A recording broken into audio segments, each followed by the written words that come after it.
एक तरफ Herald case रद्द हो जाता है तो दूसरी तरफ मिलाड का खेल भी पकड़ा जाता है। आज की तारीख में हम बात जज साहब की करेंगे, बात न्यायपालिका की करेंगे।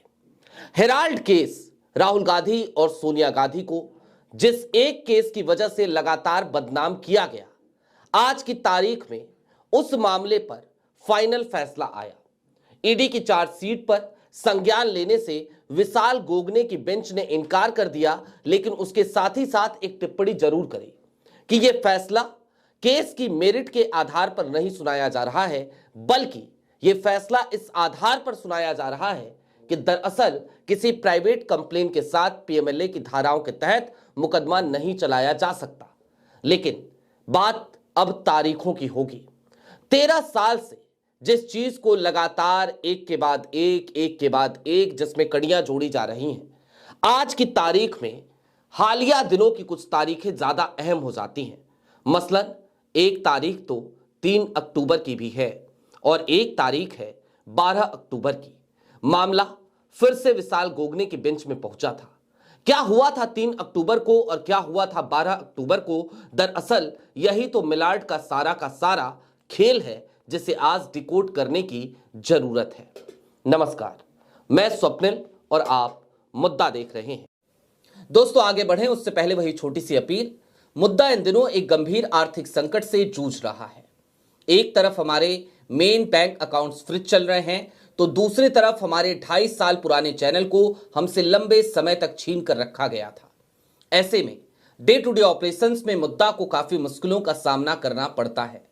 लिहाजा आपसे गुजारिश है, यदि आप चाहें, यदि आप सक्षम हो, यदि आपको मुद्दा की बेबाकी पसंद हो, तो जिस वक्त में मुद्दा इन मुश्किल हालातों से गुजर रहा है, आप छोटी छोटी मदद जरूर कीजिएगा। इसके लिए आप स्क्रीन पर दिख रहे क्यूआर कोड या फिर के नीचे दिख रहे यूपीआई नंबर का इस्तेमाल कर सकते हैं। दोस्तों, आगे बढ़े उससे पहले आपको ये याद दिला देना चाहते हैं कि दरअसल ये वही मिलाड विशाल गोगने हैं जिनकी बेंच में जब सुनवाई चल रही थी तो लालू परिवार ने ये याचिका दायर करी कि दरअसल विशाल गोगने की बेंच से मामले को स्थानांतरित कर दिया जाए, क्योंकि हमें विशाल गोगने के ऊपर भरोसा नहीं है और वो पहले से एक अलग तरीके का माइंडसेट बनाकर रखे हुए हैं।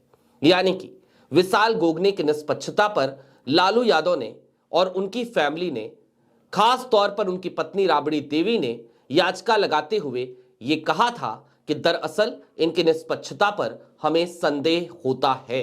अब आ जाइए नेशनल हेराल्ड केस पर।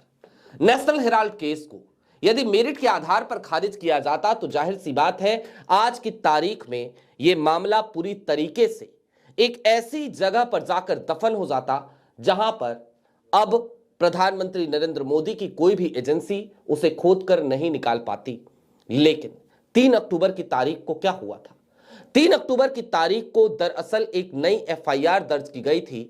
दिल्ली पुलिस की इकोनॉमिक ऑफेंस विंग ने यह एफआईआर दर्ज करी थी और यह एफआईआर ईडी की फैक्ट शीट के आधार पर करी थी, ईडी की जांच के आधार पर करी थी। और 3 अक्टूबर को जैसे ही एफआईआर दर्ज होती है, 8 अक्टूबर को मजिस्ट्रेट कोर्ट का एक फैसला आ जाता है। 8 अक्टूबर को मजिस्ट्रेट कोर्ट अपने फैसले में सीधे तौर पर दिल्ली पुलिस की ईओडब्ल्यू को यह कहता है कि आपको जो भी एक्यूज्ड हैं उन्हें एफआईआर की कॉपी देनी होगी। लेकिन 12 अक्टूबर की तारीख आती है, 12 अक्टूबर 2025 की तारीख। उस तारीख को दिल्ली पुलिस मजिस्ट्रेट कोर्ट के फैसले के खिलाफ पहुंच जाती है राउज एवेन्यू कोर्ट में। बेंच विशाल गोगने का होता है और विशाल गोगने फैसला सुनाते हैं 12 अक्टूबर 2025 को कि नहीं, एक्यूज को एफआईआर की कॉपी देने की कोई जरूरत नहीं है। विशाल गोगने आज भी जब 16 दिसंबर की तारीख को फैसला सुना रहे थे तब भी यही बात कहते हुए नजर आते हैं। लेकिन इन सब के बीच अब जरा कुछ और कड़ियों को जोड़ लीजिए। दरअसल नेशनल हेराल्ड मामले में जुलाई में फैसला सुरक्षित रखा गया था और जुलाई के बाद 4 तारीखें विशाल गोगने की बेंच की तरफ से दी गई। हर तारीख पर फैसला सुनाने की तारीख आगे बढ़ा दी जाती, यानी कि खिंचते खिंचते 16 दिसंबर की तारीख आई और इन सब के बीच में ही ये नई एफआईआर भी दर्ज हुई। एफआईआर की कॉपी देने से मना भी किया गया। यानी कि आज की तारीख में भले ही लोग ये कहते रहें कि राहुल गांधी और सोनिया गांधी को बड़ी राहत मिल गई है, लेकिन इसे आप राहत के तौर पर नहीं देख सकते। अब मैं आपको कुछ चीजें और नेशनल हेराल्ड केस की बता देना चाहता हूं। मेरिट के आधार पर भी यह केस निश्चित तौर पर खत्म हो जाएगा, ऐसा इन तमाम दलीलों को देखकर लगता है। अभिषेक मनु सिंघवी जब राउज एवेन्यू कोर्ट में पेश हुए थे 4 जुलाई 2025 को, तो उन्होंने क्या कहा था राहुल गांधी और सोनिया गांधी की तरफ से? उन्होंने कहा था कि यह वास्तव में एक अजीब मामला है। यह मनी लॉन्ड्रिंग का कथित मामला है जिसमें किसी भी तरह का पैसा या संपत्ति नहीं डाइवर्ट की गई है। संपत्ति का कोई उपयोग या बदलाव नहीं किया गया है। एजीएल के पास पूरे देश में संपत्ति है। एजीएल के पास दशकों से संपत्ति है। उनमें से एक भी संपत्ति का स्वामित्व नहीं बदला गया है और 1 इंच भी इधर से उधर कहीं डाइवर्जन नहीं है।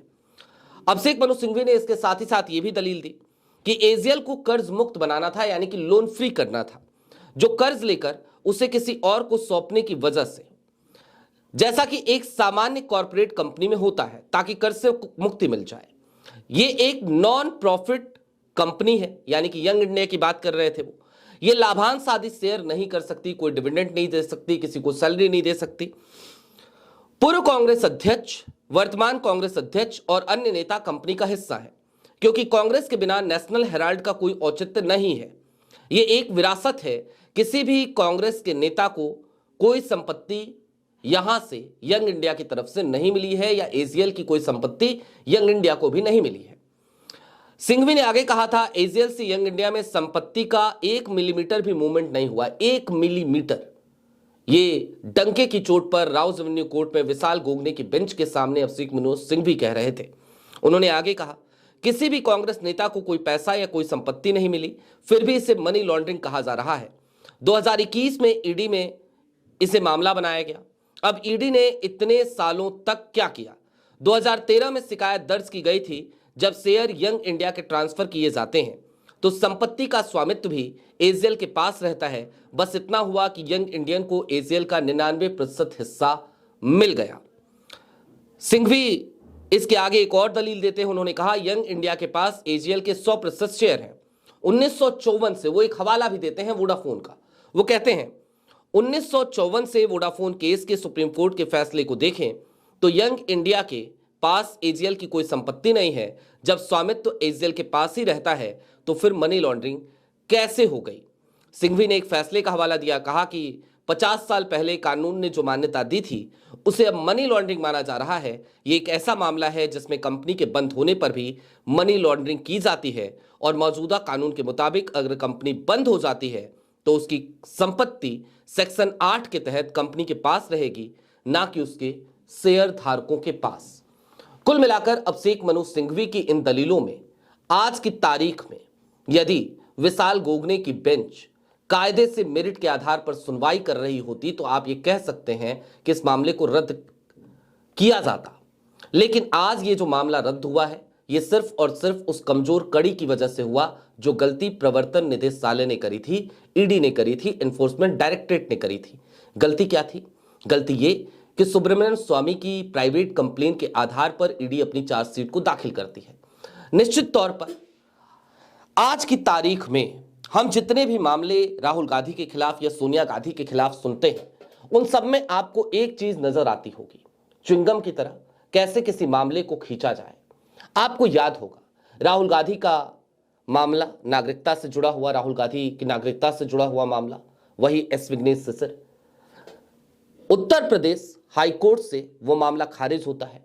उसके बाद फिर से हाईकोर्ट में एस विघ्नेश सिसर की याचिका जाती है, फिर से उस याचिका को स्वीकार किया जाता है और फिर से उस पर सुनवाई होती है। इतना ही नहीं, एस विघ्नेश सिसर रायबरेली की एमपी एमएलए कोर्ट भी पहुंच जाते हैं और वहां पर भी इस केस की लगातार सुनवाई चल रही है। अमित शाह मानहानि मामला आप लगातार सुनते होंगे, आज सुनवाई टली, कल सुनवाई टली, परसों सुनवाई टली, और सुनवाई हर गुजरते दिन के साथ टलती जाती है, नतीजा कुछ नहीं निकलता। कुल मिलाकर राहुल गांधी और सोनिया गांधी को बदनाम करने की एक ऐसी कवायद है ये, जिसमें जुडिशरी को आज की तारीख में अपनी रीढ़ को सीधा रखने की जरूरत है। मैं जानता हूं कि एक पत्रकार के तौर पर हमारी अपनी एक सीमा है, हम कोई भी बात ऐसी नहीं कह सकते जिससे अदालत को यह लगे कि उसकी अवमानना हो रही है। लेकिन हां, हम अवमानना नहीं कर रहे, हम तो सिर्फ और सिर्फ वो फैक्ट्स आपके सामने रख रहे हैं जिन फैक्ट्स के आधार पर कहीं ना कहीं एक कॉन्स्पिरेसी दिखती है, जहां पर यह देखा जा सकता है सीधे तौर पर तारीखों की कड़ियों को जोड़ते हुए कि कैसे 3 अक्टूबर को नई एफआईआर हुई, 8 अक्टूबर को मजिस्ट्रेट कोर्ट का फैसला आया और उसके बाद 12 अक्टूबर को विशाल गोगने साहब ने कहा कि एफआईआर की कॉपी देने की जरूरत नहीं है, मजिस्ट्रेट कोर्ट के फैसले को रद्द कर दिया गया। इतना ही नहीं, जुलाई में जब सुनवाई हो गई थी तो फिर भला 16 दिसंबर की तारीख तक का इंतजार क्यों आखिरकार गांधी परिवार को करना पड़ा, यह भी एक बड़ा सवाल है। जरा सोचिए, जब आप जुलाई में सुनवाई पूरी कर लेते हैं, फैसला लिख लेते हैं, फैसले को सुरक्षित रख लेते हैं और उसके बाद भी एक्यूज्ड को लगातार इंतजार करना पड़ता है कि जज साहब अब फैसला सुनवाएंगे, जज साहब तब फैसला सुनाएंगे, लेकिन जज साहब हर एक तारीख के बाद तारीख को टालते जाते हैं और फाइनल तारीख 16 दिसंबर की आती है। चलते चलते एक बात और आपको बता देना चाहता हूं, एक्यूज्ड के पास एफआईआर की कॉपी नहीं है। निश्चित तौर पर यह संवैधानिक प्रक्रिया तो नहीं कही जा सकती, लेकिन इससे आगे एक बात और, 3 अक्टूबर की तारीख को जो एफआईआर दर्ज हुई थी, आखिरकार नवंबर में कैसे ये जानकारी लीक हो गई कि एक एफआईआर दिल्ली पुलिस ने दर्ज की है। दिल्ली पुलिस की तरफ से कोई ऑफिशियल बयान नहीं था, उसके बाद भी एक दिन अचानक ये सुर्खियां इस देश में बनी, ये खबर एक सुर्खी बनी कि एक नई एफआईआर दिल्ली पुलिस की इकोनॉमिक ऑफेंस विंग ने दर्ज करी है। निश्चित तौर पर इन तमाम कड़ियों को जोड़ेंगे तो ये कहा जा सकता है कि दरअसल राहुल गांधी के खिलाफ एक बड़ी साजिश हेराल्ड केस में हमें दिखती है। इतना ही नहीं, बल्कि हेराल्ड केस रद्द भले हो गया हो, लेकिन मिलॉर्ड का जज साहब का एक खेल तो यहां पर सीधे तौर पर पकड़ा ही गया है। आपकी क्या राय है, कमेंट बॉक्स में जरूर बताइएगा। बहुत शुक्रिया।